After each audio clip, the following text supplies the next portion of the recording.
Bismillahirrahmanirrahim. Assalamualaikum warahmatullahi wabarakatuh.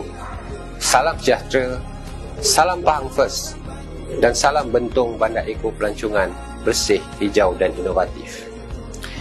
Saya Datuk Samsul bin Abdul Razak, selaku Yang di-Pertua Majlis Perbandaran Bentong, mewakili setiausaha, ahli-ahli majlis dan warga kerja Majlis Perbandaran Bentong, dengan penuh penghargaan mengucapkan selamat menyambut ulang tahun Perbadanan SW Corp yang ke-17.